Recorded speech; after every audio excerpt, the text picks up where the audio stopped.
नमस्कार मित्रों, आपके अपने YouTube चैनल में आपका स्वागत है। आज की जो हमारी कहानी है ये बड़ी ज्ञानवर्धक है। ये कहानी आपको आपके जीवन में ढेर सारी प्रेरणा देगी। इस कहानी को पूरा सुने। आज की जो कहानी है ये कबूतर और कबूतरी का प्रसंग है। इस कहानी में आप जानेंगे कि जिस घर में बेटियां होती हैं, जिन पिता के यहाँ बेटियां होती है, वो उनकी परवरिश कैसे करती है और उनका अंत क्या होता है। किसी भी घर में पुत्री का जन्म लेना कितना शुभ होता है, कितना खास दिन होता है। जिस घर में जिस दिन पुत्री जन्म लेती है, शास्त्रों में ऐसा बताया गया है, जिस घर में पुत्री जन्म लेती है वो बड़ा भाग्यशाली होता है।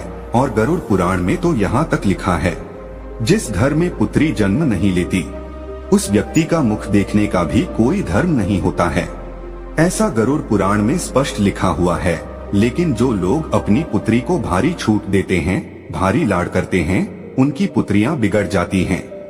आज की ये कहानी आपको यही दर्शाएगी। कहानी शुरू करने से पहले जो लोग हमसे नए जुड़े हैं वो हमारे चैनल को सब्सक्राइब करें। शुरू करते हैं आज की कहानी। प्राचीन काल समय में एक जंगल में एक कबूतर और एक कबूतरी बैठे हुए थे। सर्दियों की रात थी, कड़ाके की ठंड पड़ रही थी। तब कबूतरी कबूतर से कहती है कि पिया जी, आज की रात निकालने के लिए ऐसा क्या किया जाए जो आधी रात निकल जाए। सर्दी बहुत भारी पड़ रही। कबूतरी कहती कि कोई ऐसी कहानी सुनाओ जिसे हमारी आज की ये रात कट जाए। कबूतर कबूतरी की बात सुनने के बाद एक कहानी शुरू करता है और कबूतरी से कहता है कि तुम ध्यान से सुनो, बड़ी ज्ञानवर्धक और बड़ी प्रेरणादायक कहानी सुनाने जा रहा हूँ। ये कहानी एक सेठ और उनकी पुत्री की कहानी है। अब कबूतरी बड़े ध्यान से सुनती है और कबूतर कहानी शुरू करता है। जो लोग इस कहानी को सुन रहे हैं वो इस कहानी को पूरा सुने। कबूतर कहानी शुरू करता है कि एक नगर में एक सेठ रहता था। उस सेठ के वहां पे एक पुत्री ने जन्म लिया। जब पुत्री ने जन्म लिया तो सेठ के घर में बड़ा अजीब खुशी का माहौल रहा।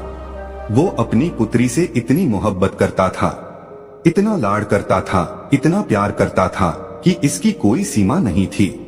पुत्री को कुछ कहने की जरूरत नहीं पड़ती थी। वो पहले से पुत्री की हर इच्छाओं को पूरी करता था। सेठ की लाड़ प्यार ने अपनी पुत्री को इतना बिगाड़ दिया था कि वह किसी की नहीं सुनती थी। इतनी नकारा हो चुकी थी, किसी काम में उसका मन नहीं लगता था। सुबह 10-11 बजे से पहले बिस्तर से नहीं उठा करती थी। घर वाले यदि कुछ कहते तो उनको 10 बातें सुनाती थी। दिन भर जवान लड़कों के साथ इधर उधर घूमा करती थी। रात को 12 बजे घर पे आया करती थी। सेठ की लड़की इतनी नकारा हो चुकी थी कि बयान करना भी बड़ा मुश्किल होता है। सेठ की घरवाली सेठ से कहती कि तुमने इस लड़की को बिगाड़ दिया है, लेकिन सेठ अपनी पत्नी को ये कहकर के चुप करवा देता कि बच्ची है, सुधर जाएगी। अपनी बच्चियों से मोहब्बत करनी चाहिए, प्यार करना चाहिए, लाड़ करना चाहिए, उनकी हर जरूरत का ख्याल भी रखना चाहिए। लेकिन इतना भी लाड़ प्यार ना करो कि उसका जीवन ही बर्बाद हो जाए।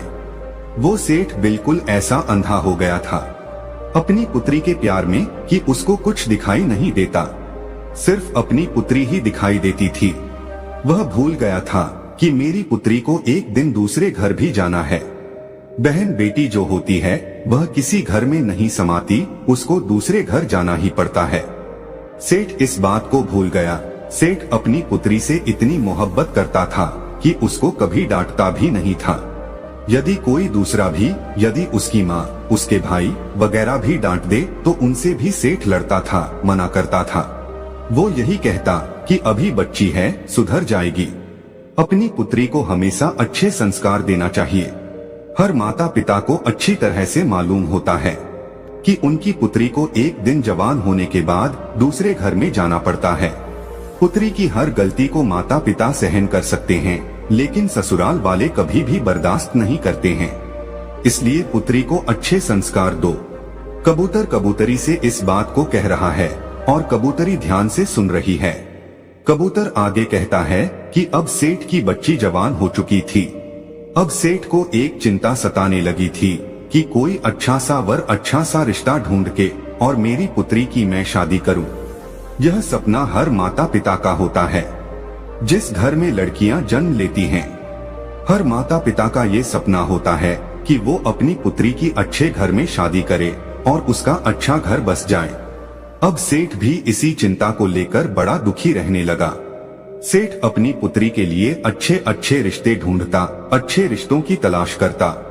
अंततः उसको एक अच्छा रिश्ता मिल जाता है और सेठ अपनी पुत्री की शादी बड़ी धूमधाम से कर देता है। अच्छा सारा धन दे करके अपनी पुत्री को विदा करता है। जब उसकी पुत्री ससुराल में जाती है तो 10 दिन बाद ही अपने पिता को फोन कर देती है और पिता से कहती है कि पिताजी, इसी वक्त आप मुझे लेने के लिए आ जाइए। आपने मुझे कैसे नरक में डाल दिया है, मैं इस नरक में 1 मिनट भी नहीं रहना चाहती हूँ। सेठ अपनी पुत्री की बात सुनने के बाद बड़ा चिंतित होता है, बड़ा दुखी होता। सेठ सोचने लगता है कि रिश्ता तो मैंने बिल्कुल सही ढूंढा था, बिल्कुल काबिल लोग थे, लेकिन पुत्री कह रही है कि बिल्कुल नरक में डाल दिया है। ऐसा 10 दिन में ऐसी कौन सी आफत आ गई है जिसके कारण मेरी पुत्री ऐसा कह रही है। सेठ थोड़ा चिंतित होता है और अपनी पुत्री के ससुराल में पहुंच जाता है। यदि हमारी पुत्री के लक्षण ठीक होते हैं, हमारी पुत्री सही होती है और उसके संस्कार बिल्कुल सही होते हैं, तो पुत्री के ससुराल में पुत्री के पिता को बड़ा मान सम्मान दिया जाता है, उसको आदर दिया जाता है, उसका सम्मान किया जाता है। लेकिन जब वो सेठ अपनी पुत्री के ससुराल में पहुंचा तो उसको कोई मान सम्मान नहीं मिला। कोई उसे राम राम करने के लिए तैयार नहीं था, कोई उसको आदर देने के लिए तैयार नहीं था। फिर जब अपनी पुत्री के ससुराल में पहुंचता है तो सबसे पहले उसकी समधन मिलती है, यानी उसकी पुत्री की सास मिलती है। अपनी समधन से जाकर कि वह राम राम करता है, जय श्री राम करता है, लेकिन वो भी मुंह फुला लेती है और कुछ जवाब नहीं देती है। सेठ फिर अपने समधी से मिलता है, समधी से जय श्री राम कहता है, नमस्कार करता है, लेकिन वो भी कोई जवाब नहीं देता है। उसके बाद सेठ अपनी पुत्री के जेठ से मिलता है, वो भी कोई जवाब नहीं देता है, यानी कोई भी उसको कोई मान सम्मान नहीं दे रहा था। अंत में सेठ अपने दामाद से मिलता है। सेठ का दामाद कहता कि अपनी पुत्री को ले जाओ, हमें इसकी जरूरत नहीं है। ऐसी बिगड़ी औलाद आपने पैदा की है, हमारे घर को नरक बना दिया है। इसको तुरंत इसी वक्त यहाँ से ले जाओ, जो तुमने दहेज वगैरह दिया है उसका बैठ के हिसाब कर लो, हमें इसकी जरूरत नहीं है। सेठ बड़ा दुखी होता है। उसके बाद सेठ अपने पुत्री के कमरे में जाता है और अपनी पुत्री से कहता है कि पुत्री, क्या बात हो गई। सेठ की पुत्री अपने पिता से कहती है कि पिताजी, मुझे इस नरक में नहीं रहना है। यदि आप मुझे जीवित देखना चाहते हैं तो इस नरक से मुझे इसी वक्त यहाँ से ले चलो। पुत्री की इतनी बात सुनने के बाद सेठ अपनी पुत्री को साथ लेकर के और पुत्री के ससुराल के घर से बाहर निकल जाता है। लेकिन फिर भी सेठ की पुत्री के ससुराल वाले कोई भी जयराम जी की नहीं करता है। सेठ अपनी पुत्री को लेके और रस्ते रस्ते रवाना हो जाता है। रास्ते में सेठ अपनी पुत्री से पूछता है कि पुत्री, आप मुझे एक बात बताइए कि तुम्हारी सास कैसी है। सेठ की पुत्री कहती है कि पिताजी, उसकी बारे में तो पूछो ही मत, वो तो एकदम डायन है, उसने मेरा जीना हराम कर दिया है। ऐसी डायन के घर में आपने मेरी शादी की है, हर वक्त मुझे तंग करती रहती है, ऐसी डायन का नाम भी मत लो। सेठ कहता है, ठीक है पुत्री, अब आप मुझे ये बताइए कि तुम्हारे ससुर कैसे हैं। सेठ की पुत्री कहती है कि उस दुष्ट का नाम भी मत लो, वह तो एकदम दुष्ट है, राक्षस है। उसके बाद सेठ कहता है कि ठीक है, उसे छोड़ो, अभी बताओ तुम्हारे जो जेठ है वो कैसे हैं। तो जेठ के बारे में भी सेठ की पुत्री कहती है कि जेठ तो बड़े जल्लाद है, उनकी तो बात ही मत करो, हर दिन मुझे परेशान करते रहते थे। उसके बाद पुत्री की बात सुनने के बाद सेठ फिर पूछते हैं कि तुम्हारी ननद कैसी है। वो तो ठीक होगी, वो तो तुमसे प्रेम करती होगी। सेठ की पुत्री जवाब देती है कि उन चुड़ैलों का नाम भी मत लो पिताश्री, वो तो बहुत ही बेकार है, उठ करके खाने वाली है। सेठ अपनी पुत्री की बात सुनने के बाद फिर पूछता कि ये बताइए कि तुम्हारे पति कैसे हैं, हमारे जमाई साहब कैसे हैं, वो तो तुमसे बेहद प्रेम करते होंगे। सेठ की पुत्री कहती है कि वो तो यमदूत है, पूरा यमराज है, उसका तुम नाम मत लो, बड़ा दुष्ट इंसान है, उसने तो मेरा जीना हराम कर दिया है, रात दिन मुझे मारता पीटता था, एक बात मेरी नहीं सुनता था। सेठ अपनी पुत्री की बात को सुनने के बाद अंत में सेठ पूछता है कि अभी ये बताइए कि तुम्हारे मोहल्ले वाले कैसे हैं। सेठ की पुत्री जवाब देती है कि पिताश्री, मोहल्ले वालों के बारे में भी कुछ ना पूछो, वो लुच्चे लफंगे बदमाश है, पूरा मोहल्ला खराब है। अब सेठ बड़ा दिमागधारी था, सेठ भी समझ गया था कि एक इंसान खराब हो सकता है, दो इंसान खराब हो सकते हैं, अरे हो सकता है मेरी पुत्री के ससुराल वाले खराब हो, लेकिन मोहल्ले वाले तो खराब नहीं हो सकते, इसलिए दोष मेरी पुत्री में है, मेरी पुत्री के ससुराल वालों में नहीं। सेठ इस बात को समझ जाता है कि सारा नतीजा मेरी लाड़ प्यार का है। यदि मैं अपनी पुत्री को इतना लाड़ प्यार नहीं करता, उसको अच्छे संस्कार देता, तो ये नौबत खड़ी नहीं होती। सेठ चुपचाप अपनी पुत्री को लेकर के अपने घर आ जाता है। जैसे ही सेठ की पुत्री अपने घर में कदम रखती है तो उसकी जो भाभियां थी वो भी मुंह फुला लेती है। सेठ की पुत्री सोचने लगती है कि मेरी भाभी आज मुंह क्यों फुला रही है, हर रोज मेरे से बड़ा प्रेम किया करती थी, मीठी मीठी बातें करती थी, मगर आज मुझे देखकर मुंह फुला रही है। वो अपनी भाभी से जाके पूछती है कि ऐसी क्या बात है, तुमने मुझे देखकर मुंह क्यों फुला लिया। तो वह कहती है कि मुंह नहीं फुलाओ तो क्या करूं, तुम्हारी शादी कर दी, तुम्हें ससुराल भेजा था, लेकिन तू फिर से मेरी छाती पर मूंग दलने के लिए आ गई हो, इसलिए आज के बाद तुम मेरे से बात मत करना। उसकी भाभी उसको फटकार देती है। अब इतनी बात सुनने के बाद उससे उस घर में कोई बात नहीं करता, सिर्फ उसके पिता के सिवा सिर्फ उसका पिता ही उससे बात करता। अब वो धीरे धीरे बड़ी दुखी हो जाती है, धीरे धीरे उसकी आंखें खुलने लगती है। काफी समय निकलने के बाद कोई उससे बात नहीं करता, बड़ी दुखी रहती। वो जब भी घर से बाहर निकलती तो उसकी सहेलियां उससे हर बार यही पूछती कि तुम अकेली कैसे आ गई हो, जीजा जी कहाँ हैं। कोई पड़ोसी मिलता तो वह भी इसी बात को पूछता कि तुम अकेली कैसे आ गई हो, तुम्हारे जमाई कहाँ हैं। ऐसे ताने सुन सुनकर वो बड़ी दुखी रहने लगी। मंदिर में जाती तो मंदिर में भी लोग इसी बात को पूछते। सभी मोहल्ले वालों की जबान पे यही बात रहती कि भला सेठ की पुत्री अकेली आ गई है, नई नई शादी की थी, हो सकता है इनका तलाक होने वाला है। सेठ को भी हर बार यही ताने सुनने पड़ते और सेठ की पुत्री को भी हर बार यही ताने सुनने पड़ते। इन्हीं तानों से सेठ की पुत्री बड़ी दुखी रहने लगी।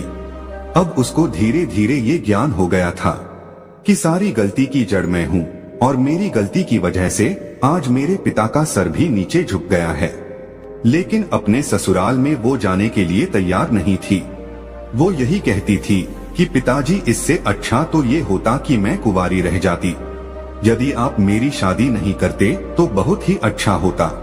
काफी समय निकलने के बाद सेठ अपनी पुत्री के कमरे में जाता है और अपनी पुत्री को देखता है तो वो बड़ी चिंतित, बड़ी दुखी दिखाई देती है। सेठ अपनी पुत्री के पास जाता है और कहता है कि पुत्री, क्या बात है, आज बड़ी दुखी दिखाई दे रही हो।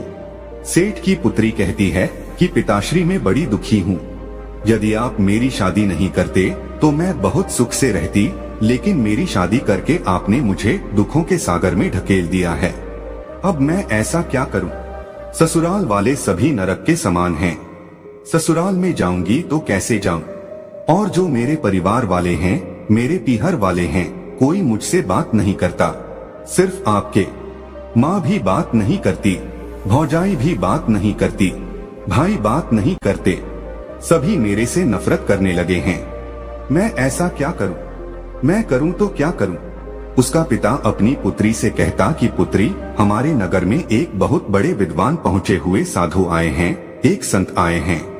तुम्हारी समस्या को लेकर मैं उनके पास गया था तो उन्होंने मुझे एक उपाय बताया है।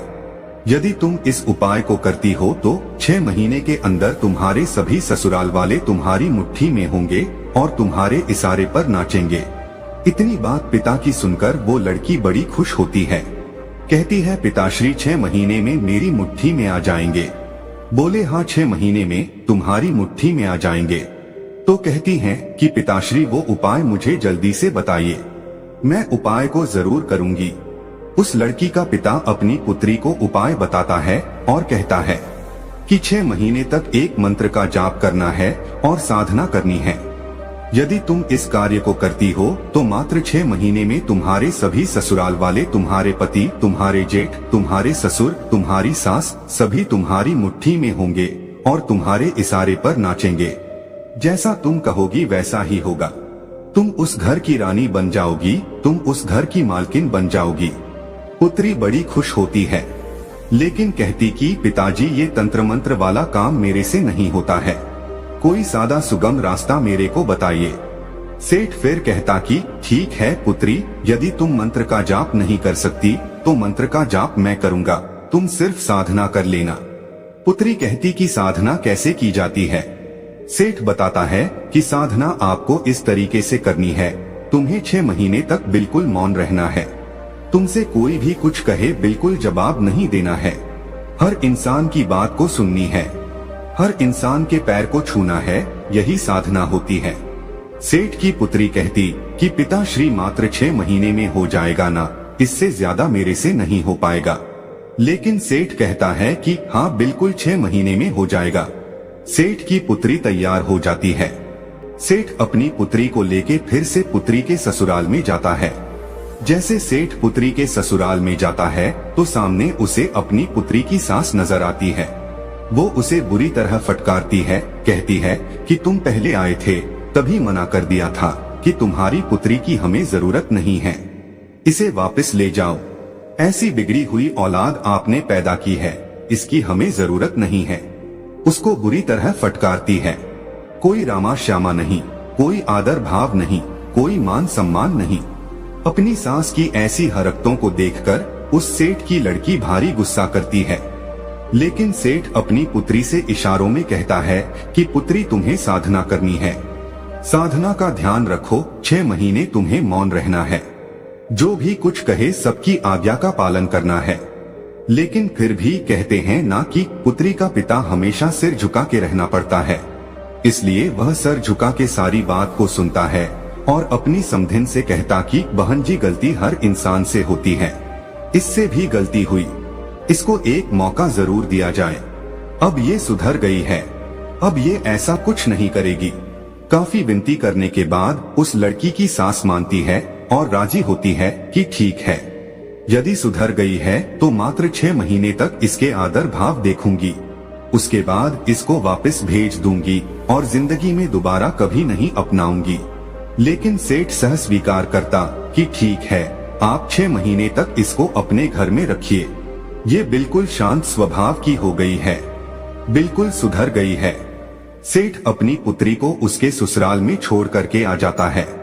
सेठ की पुत्री अपने ससुराल में रहने लग जाती है, जा करके अपनी सास के पाँव छूती है। सास बड़ी आश्चर्यचकित होती है कि कुछ दिनों पहले तो ये बहुत भड़क रही थी, किसी की एक नहीं सुनती थी, हम पे हुकुम चलाती थी, बैठे बैठे खाती थी, लेकिन आज ये मेरे पाँव कैसे पढ़ रही है। वो बड़ी आश्चर्यचकित होती है। सेठ की पुत्री कहती है कि मां जी मुझे आशीर्वाद दीजिए, आपका आशीर्वाद मेरे लिए बहुत महत्वपूर्ण है, यदि आप मुझे आशीर्वाद देंगी तो मेरी साधना सफल हो जाएगी। उसकी सास उसको आशीर्वाद देती है कि ठीक है तुम खुश रहो। अब वो अपने घर में रहने लगती है। एक दिन की बात है, अपने ससुर के लिए वो चाय बना के ले जा रही थी। जब ससुर को जैसे ही चाय पकड़ाने लगी तो कप हाथ में से छूट जाता और नीचे गिर के फूट जाता है। तभी उसका ससुर उस पे भड़क जाता है, उसको गाली गलौज निकालने लगता, कहता है कि मेरे घर से निकल जा, तुम्हारी जरूरत नहीं है, तुम बिगड़ी औलाद हो, तुम कुलक्षणी हो, इस तरह की उससे बात कहता है। अब सेठ की पुत्री मन ही मन इस बात को सोचती है कि यदि मेरे पिता मंत्र का जाप नहीं कर रहे होते तो इसी कप से मैं तेरा सर फोड़ देती, लेकिन क्या करूं, मैं साधना कर रही हूं, चुप रहने की, मेरे पिता मंत्र का जाप कर रहे हैं, इसलिए तुम्हारी इतनी बात सुननी पड़ रही है। उस सेठ की पुत्री से जब भी कोई कुछ कहता उसको गुस्सा तो बहुत आता, बहुत चिड़चिड़ापन होता। लेकिन क्या करे, उनके पिता की बातें याद आ जाती कि तुम्हें 6 महीने तक साधना करनी है, चुप रहना है और मैं मंत्र जाप करूंगा।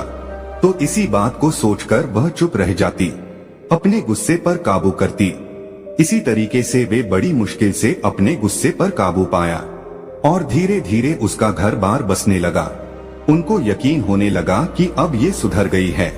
बड़ी मुश्किल से उसका घर बार बसा है। 6 महीने बाद वो गर्भवती हो जाती है। 9 महीने बाद वो माँ बन जाती है। अब उसकी गृहस्थी बड़े आराम से चल रही थी। इसीलिए कहते हैं कि अपनी पुत्री को बेइंतहा लाड करना, उसको सर पे चढ़ाना बड़ा खतरनाक साबित होता है।